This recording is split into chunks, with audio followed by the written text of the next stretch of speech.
안녕하세요. 경영지도사를 연구하는 경영지도사입니다.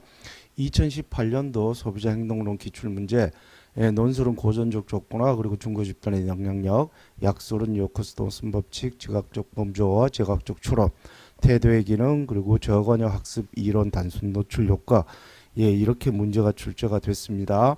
이것도 거의 상당수가 재출제된 그런 내용입니다. 자, 먼저 고전적 조건화 이거는 2008년도에 출제됐던 그 논술 문제하고 똑같은 문제가 다시 10년 만에 10년 만인가요? 이게 그쵸 10년 만이죠.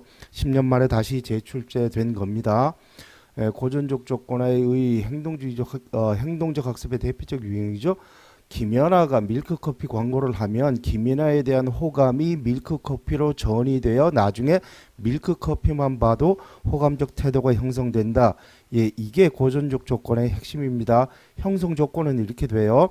원래는 먹이를 주면은 침을 흘렸는데 여기에 종을 쳤죠. 그래서 나중에 종만 쳐도 침을 흘리더라. 이게 원래 파블로프 실험인데 여기 먹이에 음악이 들어가고 침 대신에 호감이 들어가는 겁니다. 그리고 종 대신에 제품이 들어가요. 이렇게 되면은 나중에 제품만 봐도 호감이 느낀다. 이게 고전적 조건의 형성 조건입니다. 그리고 이 고전적 조건의 영향 요인 무조건 자극과 무조건 반응과의 강도가 강할수록 먹이와 침은 강도가 굉장히 강하죠. 즉 음악이 호감적인 음악일수록 나중에 제품에 대한 호감도도 올라간다 그 얘기입니다. 그리고 이게 반복 횟수가 많을수록 계속 먹이를 줄 때마다 종을 계속 치는 반복 횟수가 많을수록 즉 음악을 깔면서 제품을 보여주는 이런 광고를 많이 하면 많이 할수록 이 조건 자극과 조건 반응의 강도도 강화된다 이 얘기고요. 그리고 자극이 주어지는 순서에 따라서 조건화의 강도도 달라집니다. 전방, 동시, 후방 조건화가 있는데 여기서 제품을 먼저 제시한 다음에 음악을 까는 게 가장 효과적이라고 그래요. 그리고 이 무조건 자극과 중립 자극, 즉 요 음악과 요 제품의 연결이 새롭고 독특한 것일수록 자극의 강도는 강화됩니다. 만약에 이 제품이 신제품이 아니라 기존에 여기저기서 많이 보이던 그런 제품이다라고 하면 이 자극의 강도는 약해진다 그 얘기예요. 그리고 관여가 높을수록 강도는 약해지겠죠. 고관여가 음악 때문에 태도가 형성되지는 않겠죠. 그리고 무조건 자극과 중립 자극은 관계가 느슨해지면 즉 더 이상 광고를 안 하면 이것도 없어진다 그 얘기예요. 그리고 일반화가 진행되면 관계를 이 일반화라는 하는 거는 요 음악이 요 광고를 하는 요 제품에만 적용이 돼야 되는데 이 호감도가 이 제품이 아닌 유사 제품 전체로 다 전이 되는 거 이게 일반화입니다. 이렇게 일반화가 진행되면 이 관계 또한 소멸된다. 요게 고전적 조건의 형성 요건 영향 요인이에요. 요거는 잘 준비를 또 해 두시기를 바라겠습니다. 그 다음 두 번째 문제, 중거 집단 문제가 나왔습니다. 비어든과 에젤. 이 비어든과 에젤이 1982년이죠. 1982년도에 저널 오브 컨슈머 리서치에 실었던 이 논문의 내용이 그대로 출제가 된 겁니다. 이 논문 내용이 이거예요. 이 장표 하나, 이 도표 하나가 모든 걸 다 증명을 합니다. 자, 중거 집단의 영향력이 커요. 그리고 브랜드 선택에서도 중거 집단의 영향 이 두 개가 다 큰 게 개인사 치품입니다. 반대로 둘 다 작은 게 개인 필수품이에요. 그리고 또 각각의 영향력에 따라 가지고 어떤 거는 작고 어떤 거는 크고 또 어떤 거는 둘 다 크고 어떤 거는 둘 다 작고 어떤 거는 컸다가 작다가 이렇게 됩니다. 그리고 이 논문 안에 들어가 있는 사례는 요 사례가 이렇게 들어가 있어요. 이게 예전 교재에는 이거를 그대로 수록해 놨던 예전 교재들이 꽤 있습니다. 10여 년 전 교재만 해도 이 내용이 거의 대부분 그대로 들어가 있었는데 최근 교재 같은 경우는 이 내용을 상당히 축약시켜 가지고 약식으로 그러니까 기술을 내는 그런 교재가 꽤 많이 보이더라고요. 어쨌든 오리지널은 이겁니다. 오리지널이 이 논문 뒤져보시면 오리지널이 이거예요. 논문 뒤질 수 있습니다. 그 구글 스칼라 같은 데 들어가서 논문 뒤지면은 얼마든지 논문 다운받을 수 있어요. 다만 그 돈을 내야 되는 그런 논문도 왕왕 있기는 합니다. 저 같은 경우는 돈 안 내고 다 볼 수 있기 때문에 이제 이걸 다 보는 건데 어쨌든 구글 스칼라 같은 데 들어가면 이 논문 오리지널 논문도 다 볼 수가 있습니다. 자, 그러면 아까 그 도표를 바탕으로 해가지고 사치품과 필수품에 대한 준거 집단의 영향력, 예, 그 아까 그 도표 그대로 읽고 해석만 하면 됩니다. 예, 이렇게 돼요. 예, 쭉 읽어보시면 됩니다. 그 도표 옆에 갖다 두고 쭉 읽어보시면 돼요. 그리고 공공제품과 개인제품에 대한 준거 집단의 영향력, 이것도 아까 조금 전에 봤던 그 도표 가지고 그대로 해석만 하면 됩니다.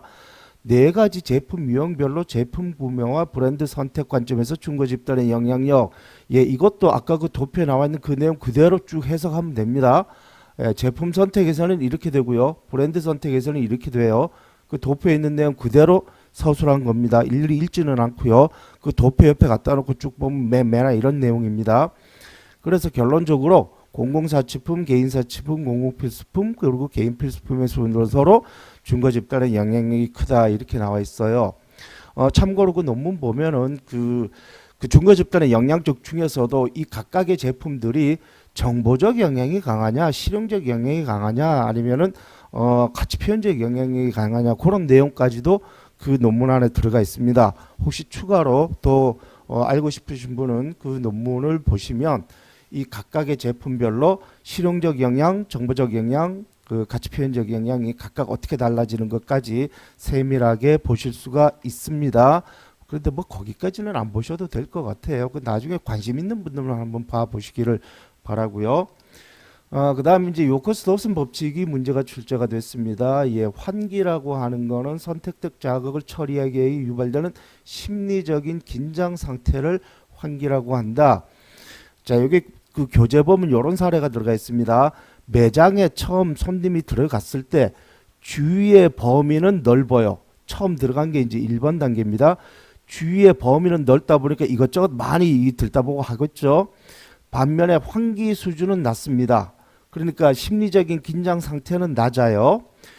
따라서 이렇게 주위의 범위는 넓고 환기 수준은 낮을 때는 정보 처리 능력은 낮게 됩니다. 그런데 주위의 범위가 어느 정도 한 두세 가지 제품으로 이렇게 축약이 되면 주위의 범위가 좀 어느 정도로 좁아지게 되죠. 이런 관점에서 환기 수준은 적절하게 올라갑니다. 바로 이럴 때 정보 처리 능력은 가장 높게 올라가게 돼요. 바로 이때 직원은 손님에게 두세 가지 제품을 집중적으로 설명을 해야 된다. 이 얘기입니다. 이때는 그냥 편안하게 보라고 놔두고, 그리고 이제 3단계가 되면은 이제 제품을 최종적으로 선택하게 되죠. 이렇게 제품을 최종적으로 선택하게 되면은 주위의 범위는 좁아집니다. 반면에 환기 수준은 극도로 높아지게 돼요. 이렇게 되면은 정보 처리 능력은 또 오히려 떨어지게 됩니다.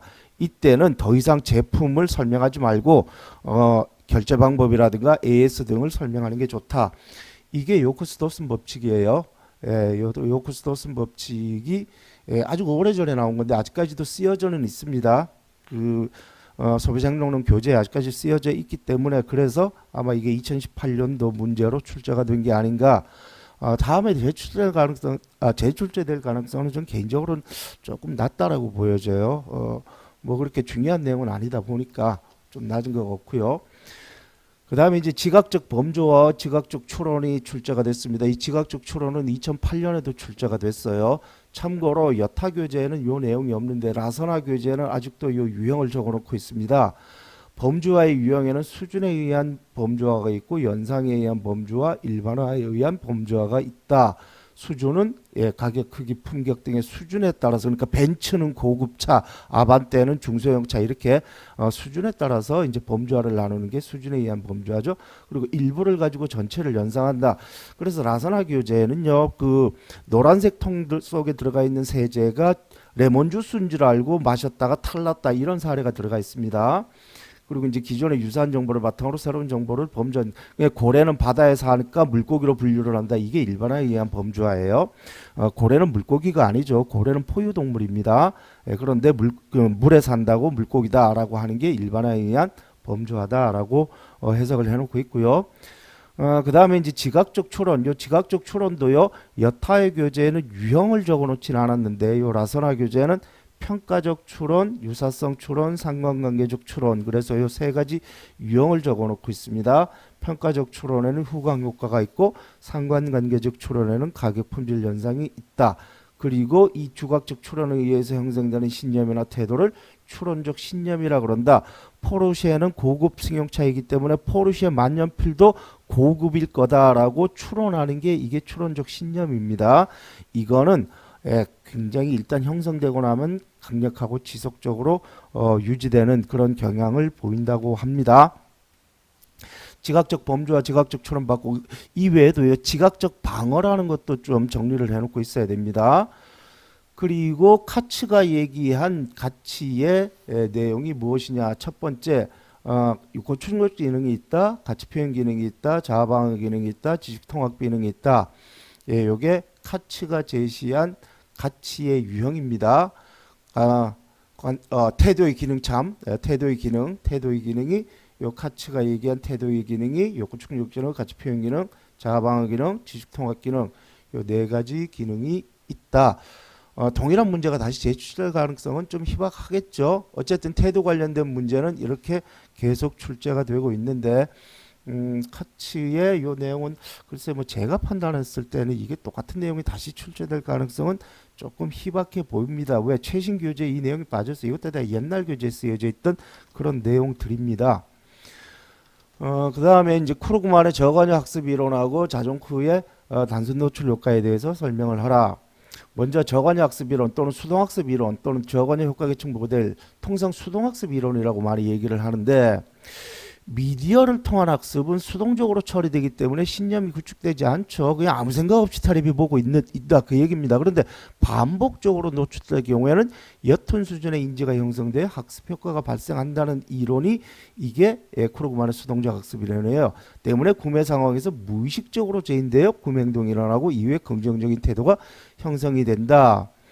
어쨌든 간에 이 이유 때문에요. 이 이유 때문에 중요한 시사점이 뭐냐면 그전까지는 기업은 상표 신념 구축을 통해 이성적 메시지를 통해서 상표 신념 구축 그런 다음에 구매 의도 형성이라고 하는 그런 커뮤니케이션 모델을 수행을 하고 있었는데 이거는 굳이 기업이 이성적 메시지를 통해서 소비자로 하여금 상표 신념을 구축하게 할 필요가 없는 거죠. 그냥 반복 노출만 돼도 옅은 수준의 인지가 형성돼서 학습이 일어난다는 이론이기 때문에 따라서 이 커뮤니케이션 목표가 바뀝니다. 기업의 커뮤니케이션 목표가 그전에는 이성적 객관적 메시지를 통해서 소비자로 하여금 상표 신념을 또렷하게 구축하도록 노력을 했었는데 그게 아니라 그냥 단순하게 반복 노출, 계속 반복 노출을 하면서 즉 반복 광고를 한다는 얘기죠. 반복 광고를 통해 가지고 소비자가 호감적 태도 형성만 시켜도 이 광고 효과가 충분히 있다라고 하는 새로운 커뮤니케이션 목표를 설정하는 계기가 되었다라고 이학식 교재에 쓰여져 있어요. 이학식 교재뿐만 아니라 박승배 교재도 그렇게 쓰여져 있습니다. 그리고 이제 단순 노출 효과 어떤 대상에 대한 단순한 반복 노출이 그 대상에 대한 신념과는 무관하게 호의적인 태도를 형성시킨다. 뭔지 몰라도 자꾸 보니까 친근감과 호감이 생긴다 이 얘기입니다. 그 못생긴 이주일도 처음 봤을 때는 뭐 저렇게 생겼나 그러다가 자꾸 보니까 나름 괜찮게 보이죠. 이게 단순 노출 효과입니다. 이 두 가지 이론의 공통점은 저관여라는 것과 광고 메시지에 반복 노출된다는 점인데 근데 저관여 학습 이론은요 저관여 상황에서 인지 행동 태도라는 효과 계층이 형성이 되는 데 반해서 단순 노출 효과는 단지 호의적인 감정만 형성된다는 차이가 있다. 요렇게 정리를 해놓고 있습니다. 이학식 교재, 박승배 교재 공이 유사하게 정리를 해놓고 있어요. 이렇게 해서 2018년도 소비자 행동론 기출문제 살펴봤습니다. 이 개인적으로 2018년 이후부터 소비자 행동론 문제가 상당히 좀 고차원적인 문제로 점점 올라가고 있다라는 그런 생각이 좀 들기는 해요. 2019년, 2020년 그 문제 살펴보면 소비자 행동론 문제가 꽤나 고차원적인 문제로 출제가 되고 있다라는 걸 느끼실 겁니다. 시청하시느라고 수고하셨고요. 다음 시간에 2019년도 문제 또 살펴보도록 하시겠습니다.